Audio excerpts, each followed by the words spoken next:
probably move on to a think tank somewhere. And if he was going to have any political influence, it would be from the sidelines. My name's Preston Manning. I'm running in this Yellowhead run. And that's how it all might have unfolded, if not for this man, Preston Manning. I called up Dr. Bob Mansell at the University of Calgary. He's one of the best economists in this part of the country, and said, Bob, we're starting this new political adventure. We need to do some policy work. Who's your brightest, youngest, or your brightest graduate student? The Reform Party of Canada was about to be born.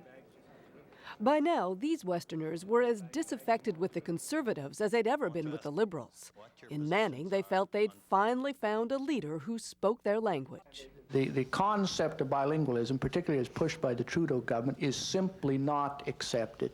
What many didn't know is that the guy writing much of the script, a face almost lost in the crowd, was a 27-year-old university student. Officially, Stephen Harper was Manning's policy advisor, but early reformers say he was always much more. Calgary lawyer Andy Crooks. He was the philosopher behind Manning. He was the idea guy. He was, now Manning himself was a very bright and capable idea guy, but Stephen was the writer and shaper of the ideas. We're pretty pleased. And in 1993, Reform won 52 seats, almost becoming the official opposition. In the West, they'd obliterated the Conservatives and given the riding of Calgary West a brand new MP, 34-year-old Stephen Harper. Those were heady days for reform. The Prairie Protest Movement was now a legitimate political party, and Stephen Harper was on his way back to Ottawa. This time, it should have been different for him. And yet, just 3 years later, it would all be over. Harper would resign his seat in frustration, come back home to Calgary, and retreat from the political spotlight yet again. As party insiders knew, the cracks were there from the beginning. Preston Manning was above all a populist who believed in listening to the party's grassroots. Harper and his academic friends argued that the grassroots didn't always know what they were talking about.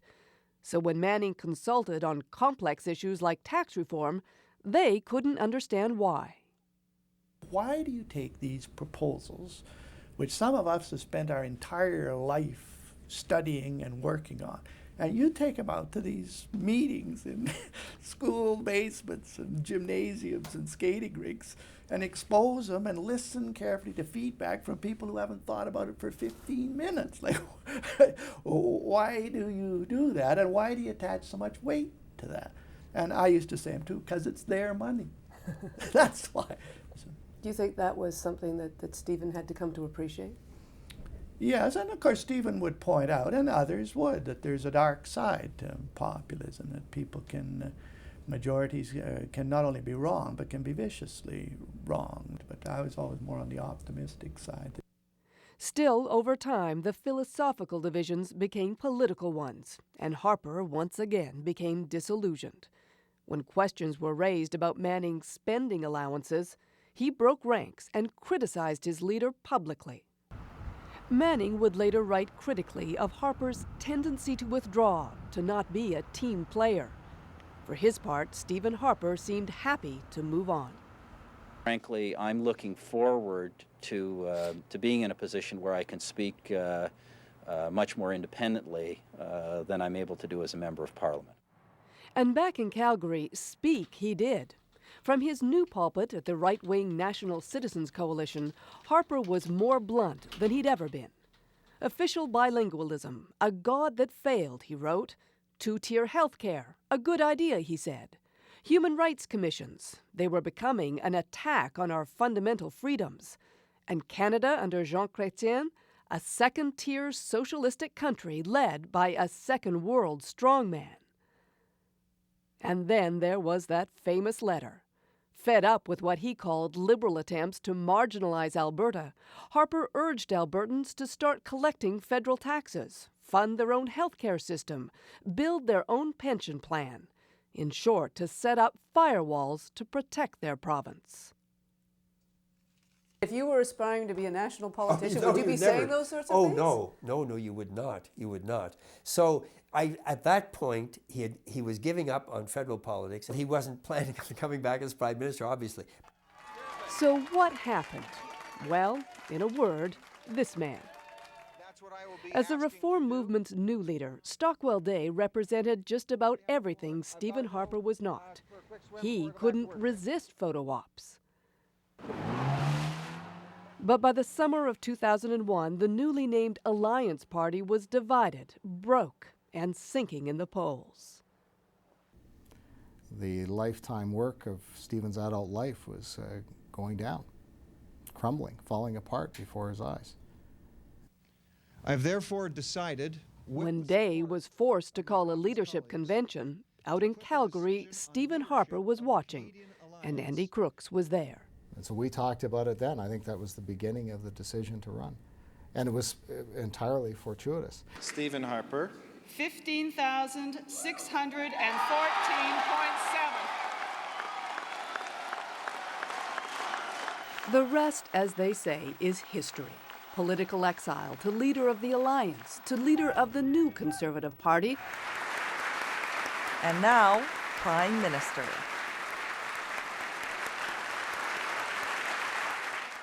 And that's News in Review. I'm Carla Robinson.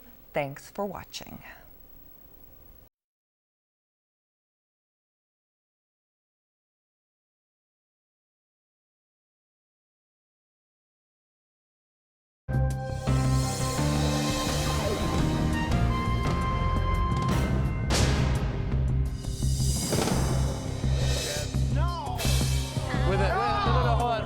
It's a card game that has taken the world by storm, and a lot of young people are playing it.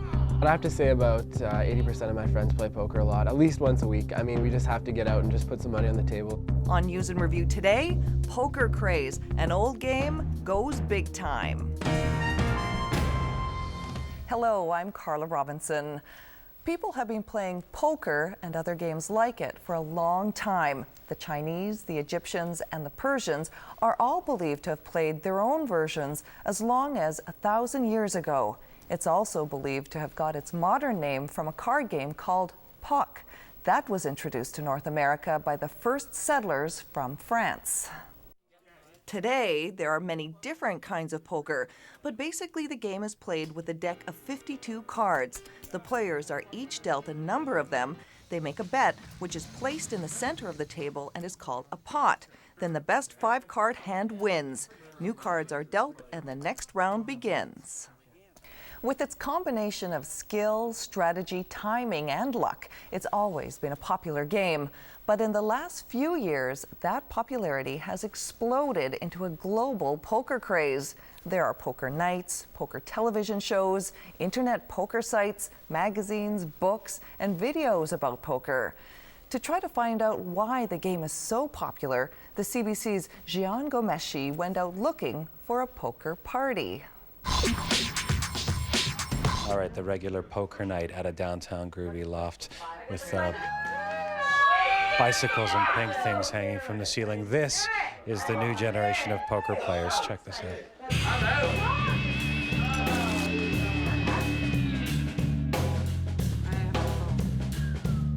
No, wait! It's the king? I have 2 pairs. No, I have a full house also, and it's better than hers. Good. Oh, you do? Do you think poker is trendy right now? Definitely. I probably wouldn't have played it if half my friends weren't going out to poker nights, you know? It's fun, it's on TV, everybody thinks it's a hot thing. There's no hockey, so, well, people aren't going out to the bars, and it's a reason to drink beer with your friends. How often do you go on the internet and play poker? Every night. Once it started on TV, everyone started playing. Everybody I know actually plays poker. The game of choice is Texas Hold'em. It's mainly because of television that poker's on a winning streak. TV found a way for you to see the players' hole cards and their bluffs and blunders. Sucks you right in, doesn't it? There's World Poker Tour, Celebrity Poker Showdown, World Series of Poker, and 2 TV dramas, Las Vegas and Tilt, and a reality show called Caesars 24/7. What do you like about poker TV? It's exciting, and I like that I learned something, you know? Like, I get to see the way the professionals play the hands, you know? So it makes me feel like I have an edge when I'm playing with my friends here. You live in a big city, Right. lots to do. Mm-hmm, totally. But I'd rather sit here and play poker on a Thursday night. I just learned how to play, and I feel a sort of gambling addiction coming on. I think the beautiful thing about poker is that it's more than just any sort of game. It makes people act differently in a sense that they actually have to put on a mask, and it's kind of fun reading people's bluffs. You got to know when to hold them. You've got to know when to fold them. More importantly. Do you have any aspirations to actually make a career out of poker? Oh yeah, for sure. Some people do, obviously. Oh, definitely. It's my goal to become a pro. Well, if you need more evidence that poker is the new bingo or hockey, for those of you going through withdrawal, how about this? The Fallsview Casino opened just last year, a $1 billion investment with all the ingredients of the Bellagio in Las Vegas. And its latest centerpiece, a brand new poker room. Not that our cameras are allowed to show it. It was an older game, but it has become something now that we have seen, especially in the demographics of our business now, that we've seen a younger demographic since the room has opened up only in the last 2 weeks. Why did you get into poker? Just because all my friends at the time were getting into it, so you know, you just kind of try to jump on the bandwagon first and see what happens. And now it's just kind of exploded. Now everybody I know plays. Like, even my parents play. Christmas Day, we were... Even your parents? Starting at 11 o'clock in the morning, we have people lining up, signing up for the games. By the time the dealers run the games, the cards have been spread on the table. Every table is full. Who are the big beneficiaries of this? I think we all are. I think as an operator, we are, because we're providing something that people want, so they're going to come and see us. I think the customer wins because there's another amenity that they get to do in the property. And I think the entire province wins because we have built, or I should say the province has built, something that is a must-see. I want to ask my friend with the most experience, what makes a great poker player? To keep a straight face and cheat.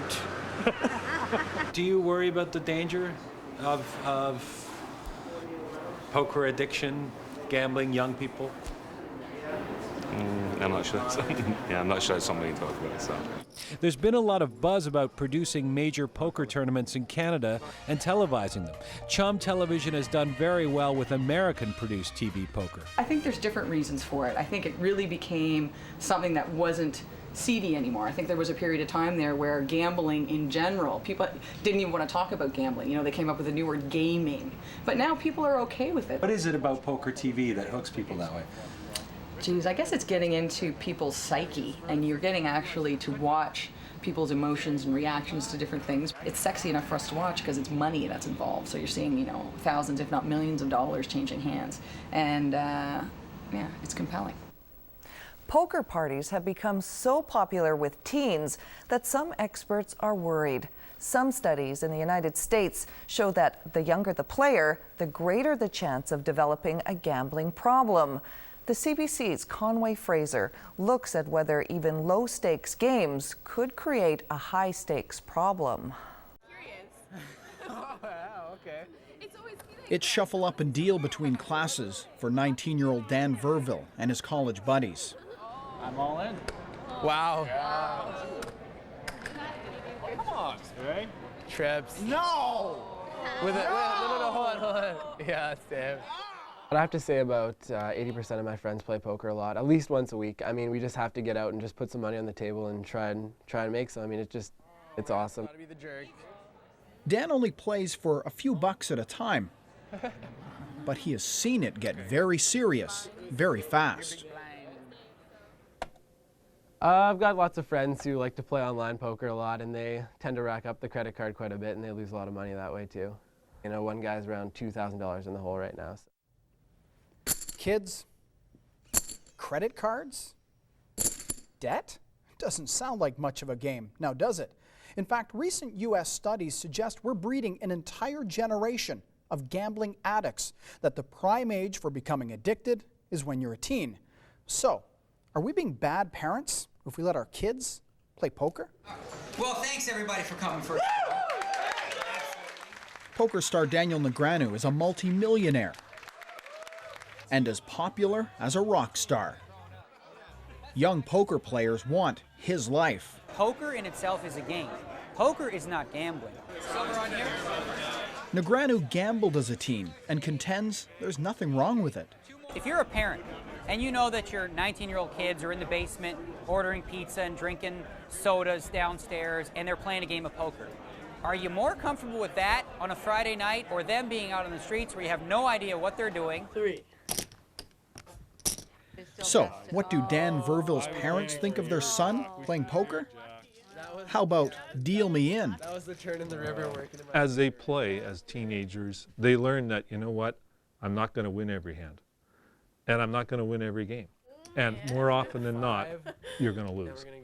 And maybe that's not a bad thing to learn. It's 11. 11? And I'm all in. Surely addictions experts don't agree with this approach, do they? It's a good try. I don't think you're being bad parents if you play poker with your kids. I think you're being bad parents if you don't talk to them about the potential risks of the game. That gambling is maybe a way to have some fun, but don't expect to make money gambling because that's not usually what happens. Dan Verville has been taught well. He has no dreams of making a living at poker. For now, it's back to class, where his odds at a future are much better than some card game. Conway Fraser, CBC News, Winnipeg. Poker parties and television shows are a big part of the reason the old card game is so popular these days. But the biggest reason for the poker explosion is the fact that you can now play it online. More than 80 million people worldwide now play poker on the internet. The CBC's Tom Murphy looks at how easy it is to play online and how hard it can be to stop. Night or day, Sanjeev Pushkarna can get his poker fix online. I guess one of the reasons it's so attractive is because it is so accessible. Accessible indeed. There are thousands of sites offering you a chair at a virtual poker table. Once the dealer chip comes around to me, I'll be able to make my bet. Sanjeev says he plays with fake money, and he's doing all right. It does give people a sense that once they do put in real money, that it will be this easy to win money. And websites attempt to lure him often. It says $1,000 up for grabs, open up a real money account now. That, gambling experts say, is how the websites suck in inexperienced players. That allows you to get comfortable with making bets and how do you all the things. It's like we're learning a new program, really, essentially. And so you do that for a while, and it's like, well, yeah, I mean, I could bet $1 now. I could go the next level. And so many do. These sites are handling billions of dollars in bets a year, which is fine, addictions counselors say, if people can keep their play in check. Increasingly, they say, people don't. And you can see a situation where a fun game that's being promoted as a social activity can turn into a situation where the individual becomes in debt, becomes isolated, becomes withdrawn, and really pulls back from what they used to know as being their life. This is an issue that's facing all jurisdictions across the world. In Nova Scotia, gaming officials are upset with the sites. The province is trying to promote responsible gambling. It says these sites fly in the face of that. In some cases, there's very little control, there's no regulation, and certainly no information about responsible gambling and problem gambling. So in many cases, it's not giving the people the kind of information they need to make the right choices. I still have one more chance for Diamond to come up. And with the proliferation of websites, it's a good bet that the online poker craze is here for a while. Tom Murphy, CBC News, Wolfville, Nova Scotia. Perhaps singers like Johnny Cash and Kenny Rogers said it best when they sang the song The Gambler. You've got to